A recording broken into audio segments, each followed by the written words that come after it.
Long Island, New York, 1947. It's raining. A muddy, desolate potato field stretches as far as the eye can see. To the average person, this is just dirt. But to one man, this wasn't dirt. It was an empire. Meet William Levitt. Levitt wasn't an architect. He was a logistics genius. A Navy Seabee who spent the war building airstrips faster than the enemy could destroy them. He looked at the way Americans built houses, slow, expensive, inefficient, and said, garbage. He brought the Henry Ford assembly line to the potato field. He broke construction into 27 distinct steps. One team poured concrete. Move on. The next team framed walls. Move on. The next team installed the white picket fence. Move on. It was a machine.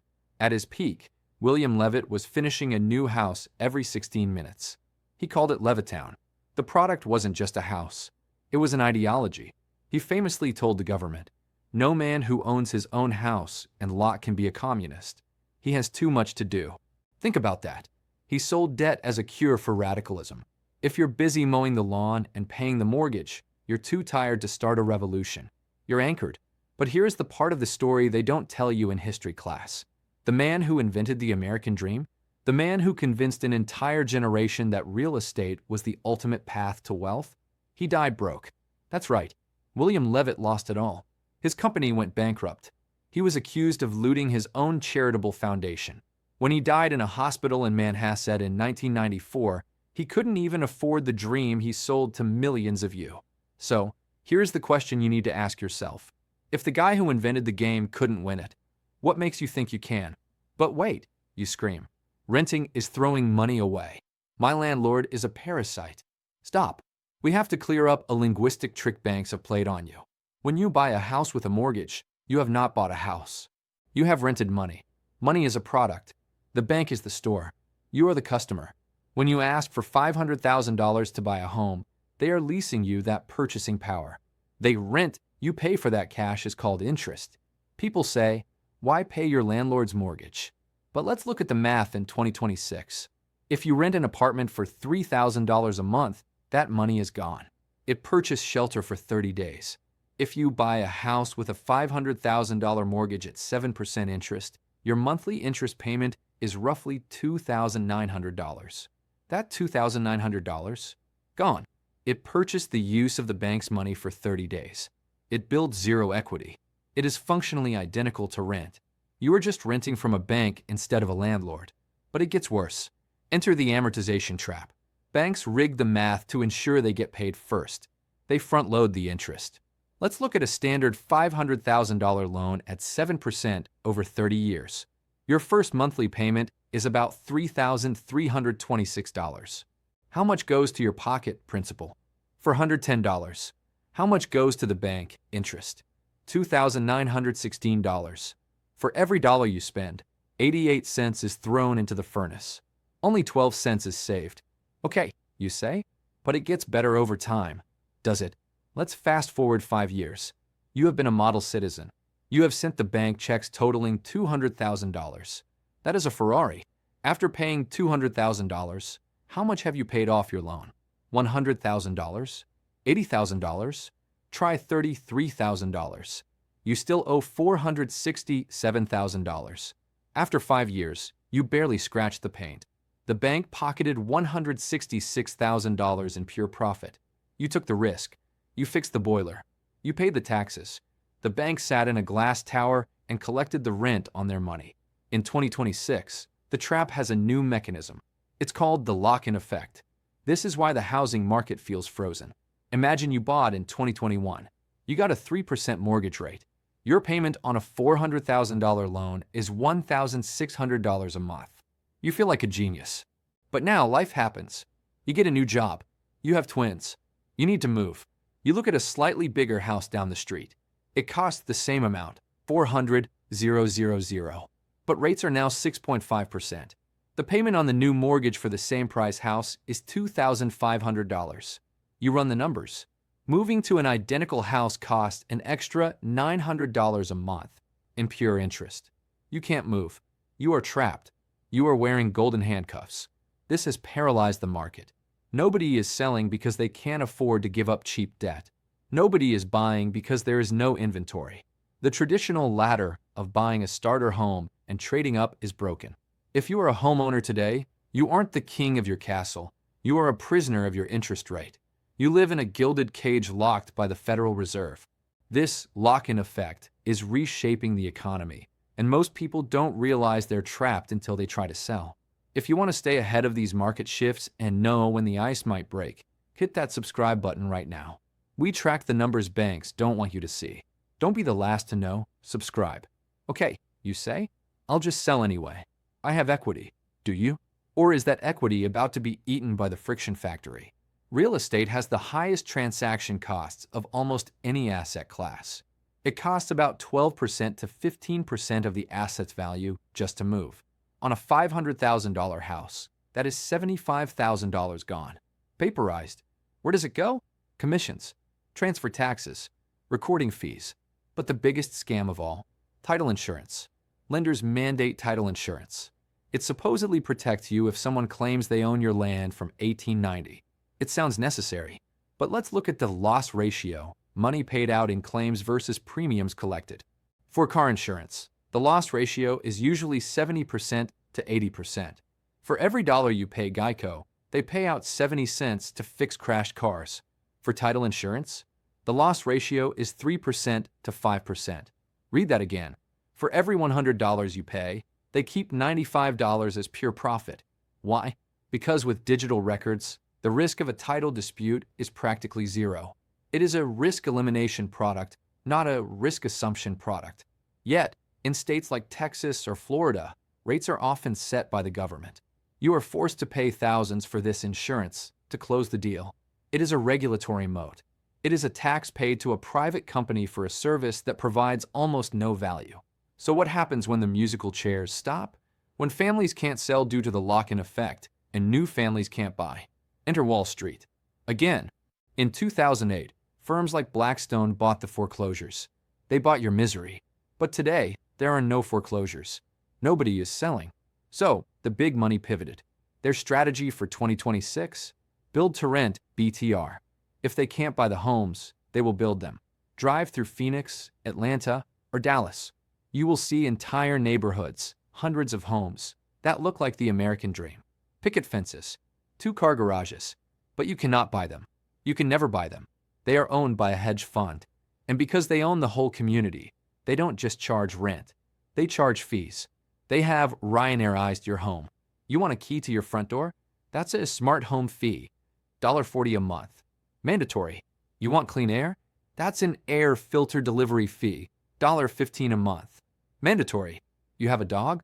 Pet rent, $1.50 a month per pet, plus a non-refundable deposit.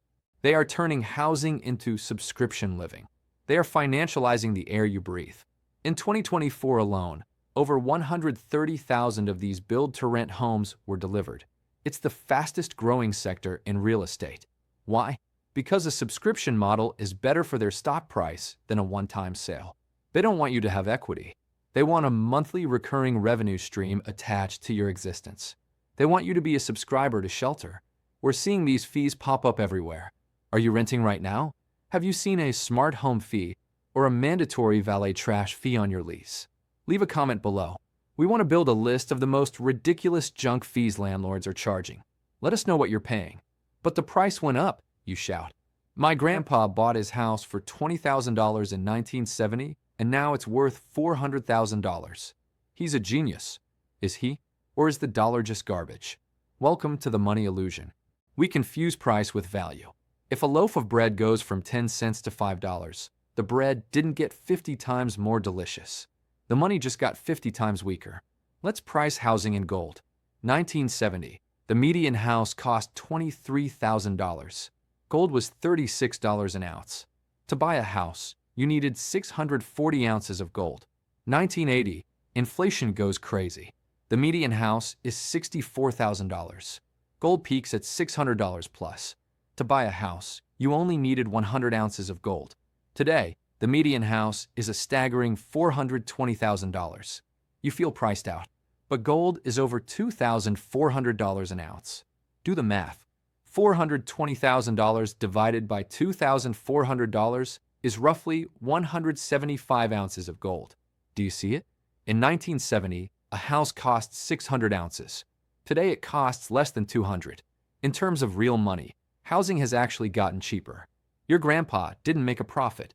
He just held an asset that didn't rot while the dollar collapsed. If he kept the gold bars under his bed in 1970, he could buy 3 houses today. The appreciation of real estate is largely a scam played by the Federal Reserve. They print money, asset prices go up, you feel rich, you borrow more. You aren't getting wealthier, you're getting more zeros on a piece of paper that buys less. But wait, it gets worse. Even if you pay off the mortgage, you are never free. Try not paying your property taxes for 2 years. See who owns that house. Spoiler, the sheriff does. You never own your land. You are merely a tenant of the state. Property tax is a subscription fee for sovereignty. In places like New Jersey or Texas, taxes can be 2% or 3% of the home's value annually. If you own a $500,000 home, you pay the government $1,000 a month forever, even if you lose your job, even if you retire. This is the retiree's dilemma. Imagine you bought in 1990. You planned your retirement perfectly, but because of the money illusion, the dollar value of your house skyrocketed. The government jacks up your tax assessment.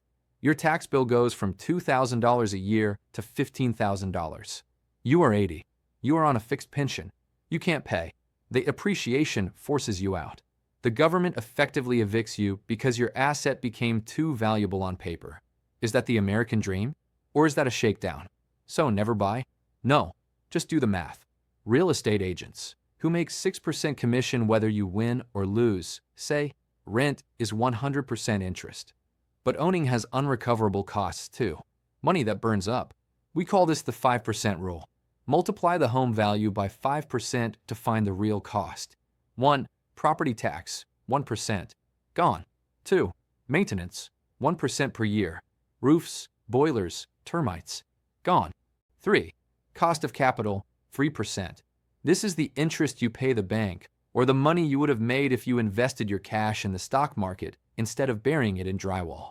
On a $500,000 house, 5% is $25,000 a year. That is roughly $2,100 a month. That is your break-even. If you can rent a similar house for $1,800, you save money by renting. You build more wealth by renting and investing the difference. And for those who do own, you might feel rich. You check Zillow. You see your net worth is up $300,000. I'm rich, you think. But can you spend it? No. This is dead capital. You have $300,000 trapped in your drywall. To get it out, you have to get a home equity line of credit, HELOC. The rate on a HELOC right now? 9%. So your money is stuck. It earns 0% interest, actually negative real return after inflation and maintenance. And you can't access it without paying a penalty. Economists call this the return on equity, ROE, trap. When you have a massive mortgage, your ROE is high because you used leverage. But as you pay off the house, your ROE drops to 0. You have hundreds of thousands of dollars sitting idle, doing nothing for you. Contrast that with the renter investor. Their $300,000 isn't in drywall. It's in the S&P 500. It's liquid. They can sell it tomorrow. They can start a business. They can travel. The homeowner is house rich, cash poor. The renter is just rich. Let's go back to William Levitt. He died in a hospital in Manhasset, New York. His empire was gone. His reputation was tattered. But the myth he created, the myth that a 30-year debt contract is the ultimate form of freedom, lived on. The system is designed to extract wealth from you. The banks win on the interest. The government wins on the taxes. The real estate agents win on the friction costs. The boomers win on the artificial scarcity. The hedge funds win on the subscription fees. And you? You get the key to a front door that the bank actually owns and a tax bill that never ends. So what do? Live in a tent? No. You become a renter investor.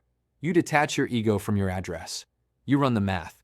If renting is cheaper, and in 2026 it often is, you rent. You take the money you saved, the down payment, the boiler repair fund, the property tax, the friction costs, and you buy productive assets. You buy the S&P 500. You buy businesses. You buy things that actually pay you instead of things that you pay. Stop trying to win a game that was rigged in 1947. Stop trying to be William Levitt. Be the guy who owns the bank that lent William Levitt the money. Because in the end, The only thing better than the American dream is waking up